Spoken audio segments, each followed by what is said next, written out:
Então, pessoal, essa questão da não incidência, ela também vale tanto para as entradas do Simples, quanto as entradas para uma empresa geral, tá?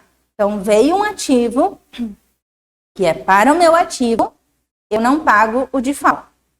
Mas se lá é mercadoria usada, e para mim é ativo, regra geral eu pago, tá? Quando é que vence esse pagamento?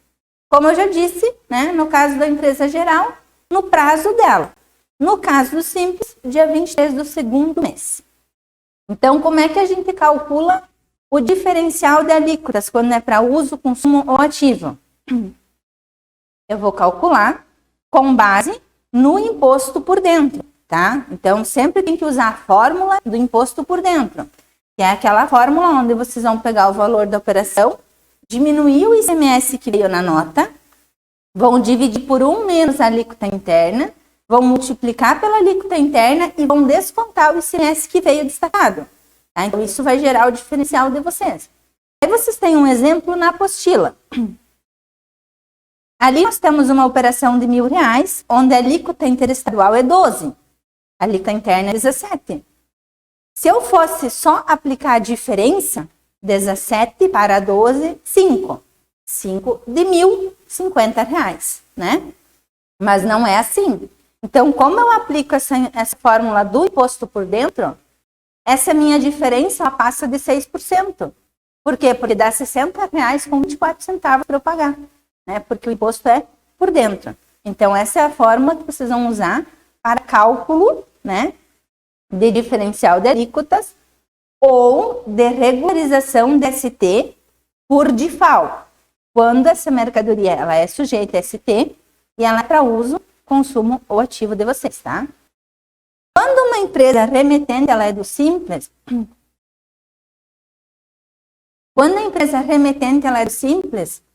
não vai vir o ICMS destacado na nota, né? Quando muito, tem aquela permissão, aquele aproveitamento do Simples Nacional. Mas ontem nós já falamos sobre isso, que quando for para o uso, consumo ativo, a gente não tem crédito, né? Então, nesse caso aqui, o que vocês vão fazer? Vocês vão presumir o débito próprio do Simples como se geral fosse. Então, para vocês terem o valor a descontar, vocês vão ter que presumir. E isso vale para qualquer situação. Isso vale quando vem mercadoria com ST, que vocês vão regularizar, seja por MVA ou seja pelo DIFAL. Isso vale para antecipação. Isso vale para o diferencial de alíquotas. Então, sempre que eu recebo do Simples, como não tem destaque, eu vou presumir o débito próprio como se geral fosse, tá? Para eu ter esse valor, então, a descontar, tá bom? Depois nós temos a questão da apuração do imposto numa empresa geral. Como é que esse mercado, como é que essa empresa faz a apuração dela? A forma dela apurar é pela não cumulatividade, porque ela é uma empresa geral. Então, o que ela vai ter que fazer? Ela vai ter os créditos nas entradas, os débitos na saída. No final do período, ela tem o confronto de ambas. Ou vai gerar saldo devedor, né? Ou vai gerar um saldo credor.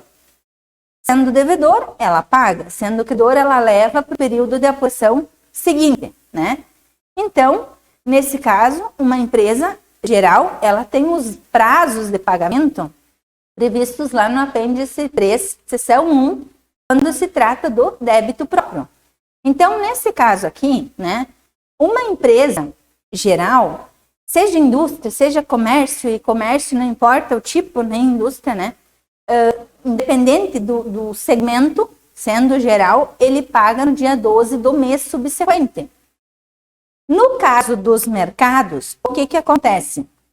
Os supermercados e hipermercados que estão enquadrados no CNAE 47.11.3, eles têm o vencimento deles até o dia 27 do mesmo mês em relação às saídas da primeira quinzena.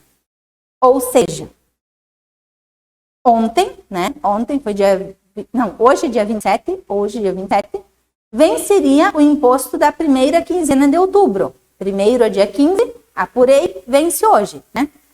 Aí depois no dia 12 do mês seguinte, ou seja, dia 12 de novembro, vence a segunda quinzena. A que eu apurei o dia 16, então, até o dia 31, né? Só que a empresa do supermercado, ela tem essa apuração, ela tem esses dois vencimentos, porque ela apura uma quinzena que vence dia 27, a segunda quinzena vence no dia 12. Então, esse é o vencimento do mercado. Mas ele pode, né? Ele pode optar, né, por recolher tudo no dia 12 do mês subsequente. Ou seja, eu não preciso fazer duas apurações. Então, eu opto, né, por recolher mensalmente. Então, eu posso recolher no dia 12 do mês subsequente. Em relação à questão da substituição tributária, né, o recolhimento da substituição tributária, ele sempre vai vencer, então, nos prazos do apêndice 3, seção 2, conforme a gente já tinha visto falado até ontem, né? No caso, por exemplo, cigarros, né? Isso vence no dia 9 do mês subsequente. Então, o fornecedor de vocês que vai mandar o cigarro para vocês, ele vai mandar com o destaque da ST, se ele for substituto. Se ele for substituído, ele já manda sem, né? Só vai fazer as informações lá do imposto retido e ele vai pagar no dia 9 do mês subsequente. Então, ele não vai mandar a guia para vocês, por quê? Porque ele tem prazo para pagar, né? Sendo ele um contribuinte gaúcho. Se ele for de outro estado, o que ele vai fazer? Ele vai mandar a guia junto. Agora, se ele tiver inscrição de substituto aqui, ele também tem prazo para pagar. Só que daí, na nota fiscal, ele tem que informar que ele tem a inscrição aqui, ou seja, ele informa o número da inscrição dele aqui no estado, né? Porque daí ele vai ter prazo para pagar. Aquele imposto que ele vai destacar na nota, vai cobrar de vocês, ele vai pagar, então, dentro do prazo que o nosso estado dá, que é dia 9 do mês subsequente. Já os demais produtos, por exemplo, cosméticos ali, a questão da perfumaria ali, a higiene pessoal, né, que está na ST. Nós temos carne também, que está na ST. Então, aqui também o substituto, ele tem prazo para pagar. Então, o frigorífico, quando ele mandar a carne para vocês, ele vai destacar a substituição, né? Só que ele tem prazo para pagar. Assim como quem vende para vocês, por exemplo, desodorante, também tem prazo para pagar. Destacou na nota, cobrou de vocês, mas paga dentro do prazo. Ele só vai mandar a guia para vocês, comprovando o pagamento, se ele é uma empresa de fora do estado. Salvo se ele tiver inscrição de substituto aqui, que daí também ele tem prazo para recolher, e ele não manda guia sempre com a DANF para vocês, tá? Em relação à questão da carne, quando um frigorífico manda a carne para vocês, o débito próprio dessa carne, sendo ela carne de gado, tá? A guia do débito próprio tem que estar anexa na DANF. A guia da ST não, porque ele vai ter prazo para pagar. Ele só não vai mandar a guia do débito próprio para vocês se ele tiver regime especial de pagamento. Senão, cada saída que o frigorífico dá de carne bovina, a guia tem que acompanhar o documento fiscal, tá? Salvo se ele tiver regime, aí ele vai pagar dentro do prazo. Então, tem que ter esse cuidado, por quê? Porque quando a empresa tem um prazo para recolher, né? E ela não recolhe, e eu recebo essa mercadoria sem esse recolhimento, e se ele lá não pagar, o Estado pode atribuir a mim a responsabilidade. Então, é sempre bom cuidar também os prazos de recolhimento do fornecedor, tá? Até porque o fornecedor acaba cobrando isso de vocês, ok?